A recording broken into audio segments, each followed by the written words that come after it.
ईमान, जिन जिन चीज़ों से तुम्हें नफरत है मुझे भी उनमें कोई दिलचस्पी नहीं है, और जो चीज़ें तुम्हें पसंद हैं मुझे भी वही चीज़ें एक्साइट करती हैं। शायद इसीलिए ऊपर वाले ने हम दोनों को मिलाया है कि हमारी सोच बहुत हद तक मिलती है।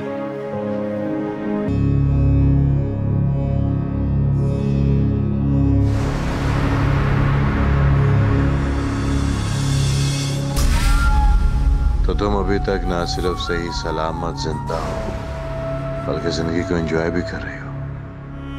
बड़ी सख्त जान निकली हो। लगता है फिर से चूहे बिल्ली का खेल शुरू होने वाला है।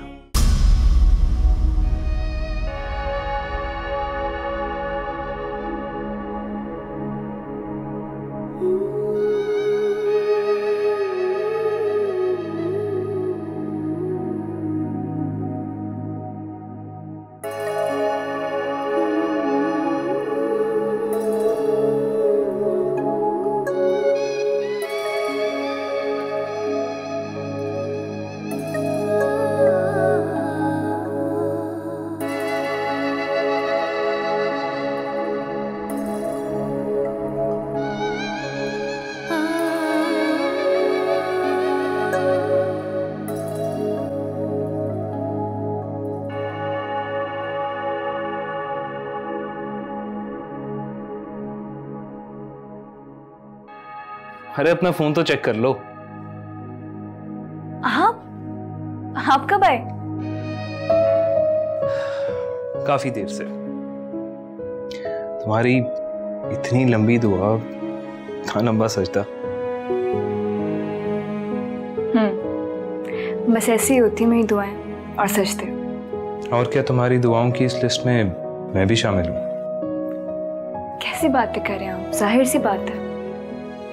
और कौन कौन शामिल है? वो सारे लोग जो मेरी जिंदगी का हिस्सा हैं।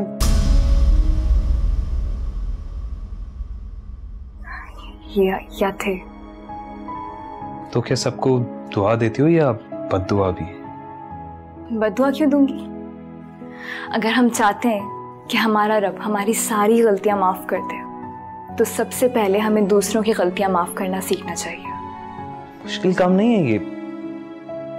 इसके लिए तो बड़ा दिल चाहिए। जब दिल में अल्लाह ताला बस जाते हैं ना तो दिल बड़ा हो जाता है, और फिर माफी से अगली स्टेज आती है जिसमें ना सिर्फ हम दूसरों को माफ करते हैं बल्कि उनके लिए दुआ भी करना शुरू कर देते हैं। इसका मतलब है कि अगर मैंने तुम्हें कभी जिंदगी में हर्ट किया तो ना तुम सिर्फ मुझे माफ करोगी बल्कि दुआ भी दोगी, है ना? ईमान, मुझे अब समझ आया कि तुम्हें कभी किसी दोस्त की जरूरत क्यों महसूस नहीं हुई।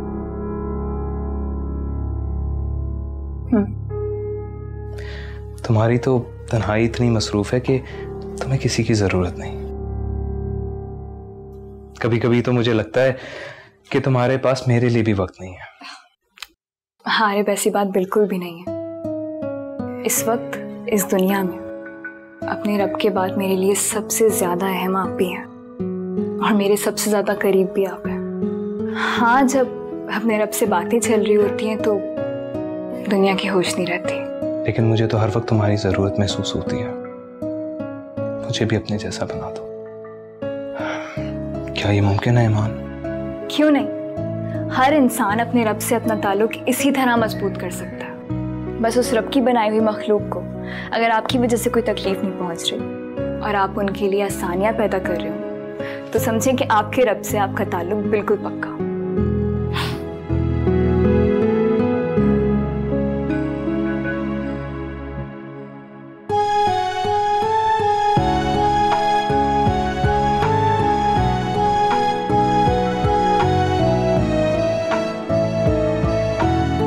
आप भी ना?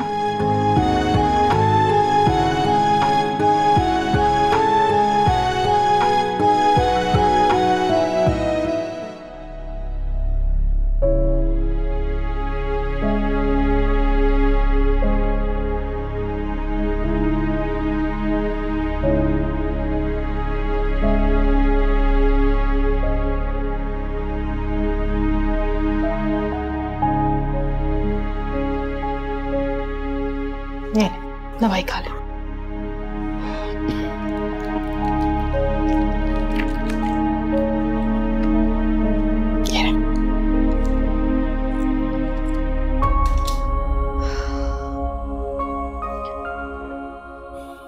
शुक्र है आपका ब्लड प्रेशर नॉर्मल हुआ, लेकिन अहमद डॉक्टर कह रहे थे आपको रेस्ट की बहुत जरूरत है।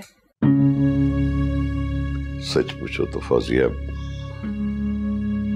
मेरे दिल पर बहुत बोझ है।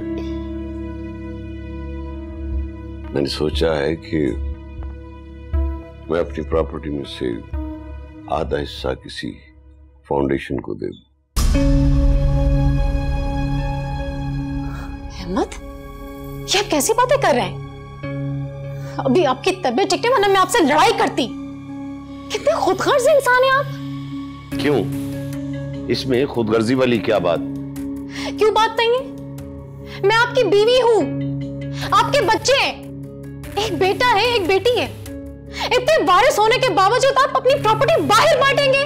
देखो फौजिया, पहली बात तो यह है कि मैंने अपनी सारी प्रॉपर्टी देने की बात नहीं की, और दूसरी बात यह है कि अगर अल्लाह ने हमें हद से ज्यादा दौलत से नवाजा है तो उसमें से आधी दौलत अल्लाह की राह में डोनेट कर दी जाए तो इसमें हर्ज ही क्या है? मेरे इस फैसले पर खुश होने की बजाय तो मुझे डिस्करेज कर रही हो। बहुत अफसोस है तुम पर, क्योंकि आपका यह फैसला निहायत अहमकाना है।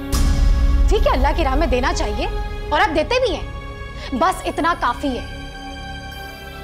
और अब ये तो नहीं ना कि अपनी जायदाद में से आधा हिस्सा ही बाहर बांट दें। देखो, ये मेरी जायदाद है और मेरी मर्जी है कि ये जायदाद मैं किसके नाम करता हूं और किसके नाम नहीं करता। और अगर अपनों में हिस्सा बांटने की बात है तो इस जायदाद पर सबसे पहला हक मेरी बेटी ईमान का बनता है। अगर वो आज पलट कर एक बार भी मुझसे माफी मांग ले तो शायद मैं उसे माफ कर दूं,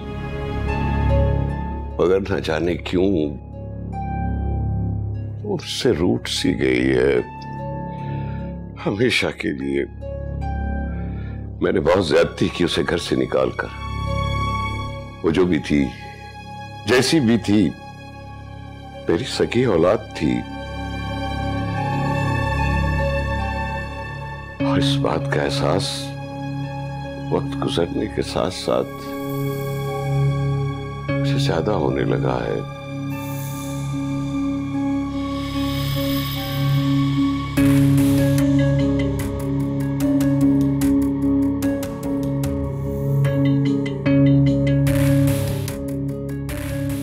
अब तो ईमान के लिए तुम्हारे दिल में पैदा होने वाला ये नरम गोशा खत्म करना ही पड़ेगा।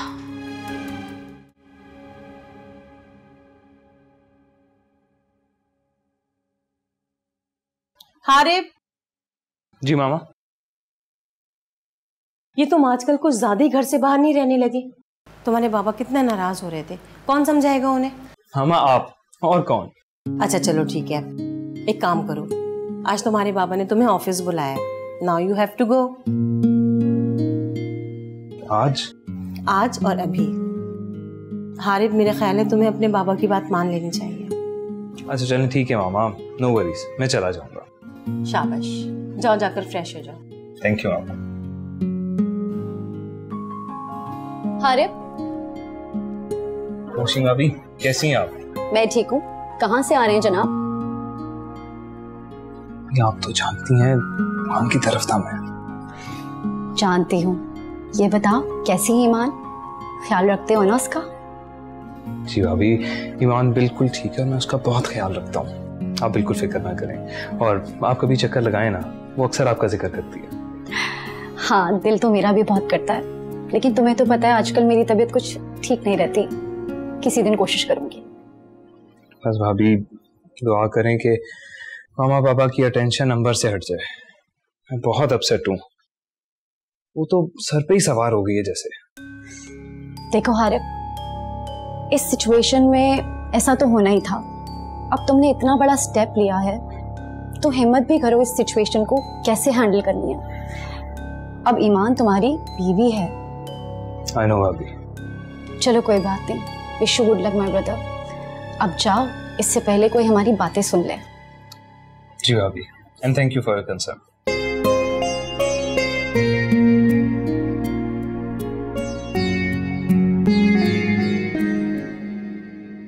हाँ, क्या रिपोर्ट है?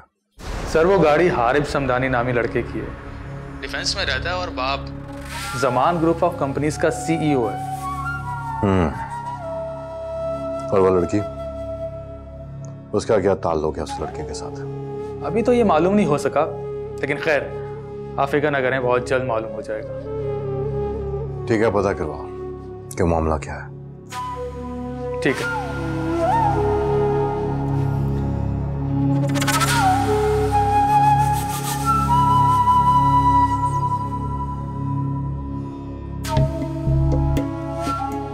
बड़े दावे करती थी अपने पैरों पे खड़े होने के, तुमने भी आखिर एक अमीर बाप का अमीर बेटा ही फंसा लिया।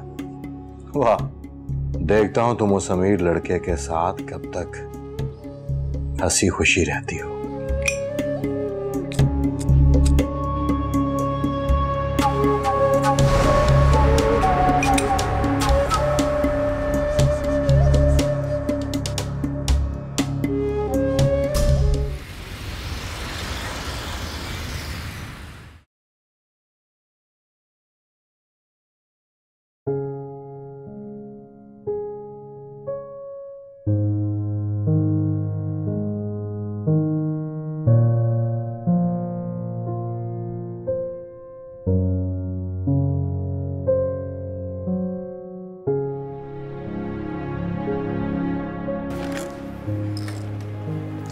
अस्सलाम वालेकुम बाबा। वालेकुम सलाम। हेलो जेंटलमैन, तो फाइनली तुम हमारे ऑफिस तशरीफ ले गए। Have a seat. Thank you. Hi Ambar. Hello Harib, how are you? I am pretty good. देखो जमान, आखिर में इसे ले ही आया, ऐसे कैसे हो सकता है कि ये मेरी बात डाले? Coffee? Oh yes sure.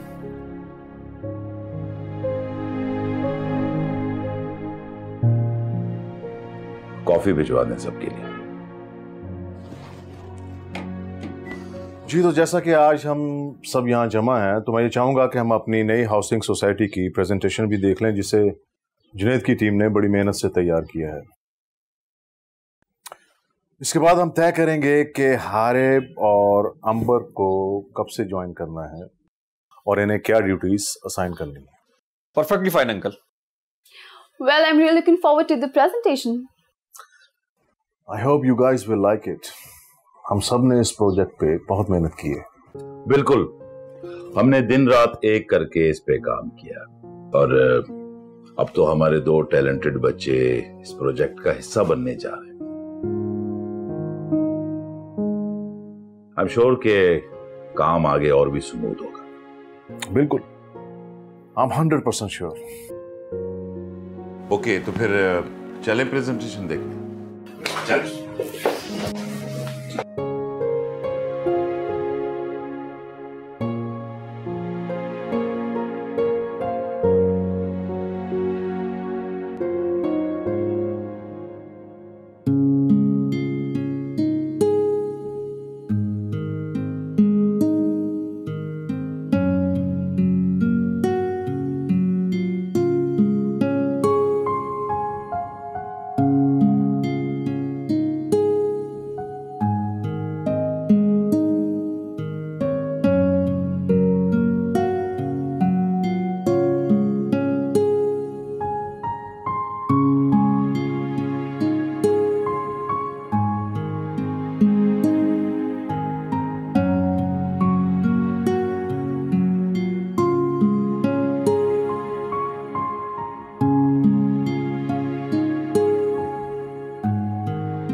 Site का विजिट करवाएंगे। मेरा ख्याल है कि आज शाम का किसी का कोई और प्लान नहीं है, तो आज ही विजिट कर लेते हैं। क्यों हारिब? वो अंकल डैड, वो मेरा मूवी का प्लान है आज हारिब के साथ।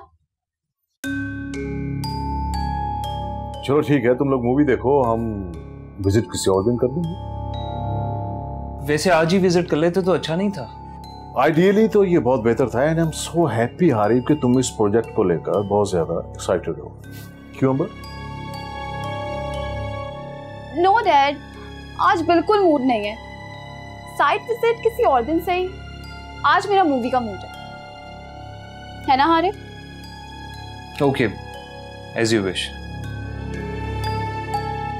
ओके, तो डन हुआ फिर।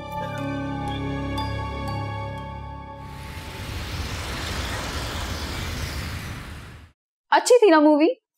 आई लाइक द एंडिंग। हाँ ठीक थी। वैसे एंड पे हुआ क्या था?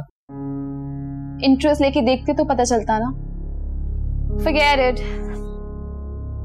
Anyway, मुझे तो बहुत अच्छा लग रहा है। इतने अरसे बाद हम दोनों साथ हैं, है ना? हाँ, अच्छा लग रहा है।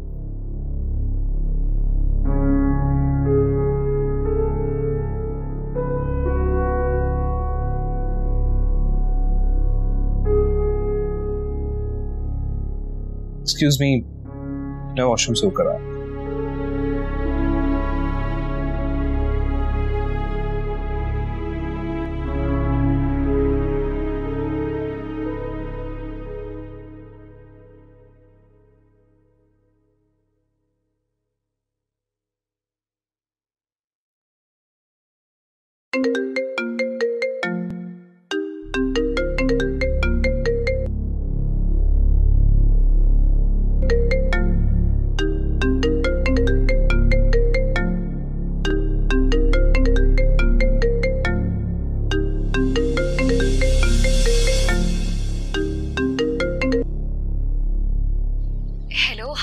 क्या हुआ? मेरी कॉल क्यों अटेंड नहीं कर रहे थे आप? आप कौन? आप कौन बात कर रही हैं? जी वो मैं हारिब की क्लास फेलो बात कर रही हूँ। उनसे कुछ नोट्स डिस्कस करने थे मुझे। क्या मेरी हारिब से बात हो सकती है? फिलहाल तो हारिब यहाँ नहीं है, वो आता है तो बता दूंगी। वैसे आप कौन बात कर रही हैं? मैं हारिब की फैमिली फ्रेंड हूँ।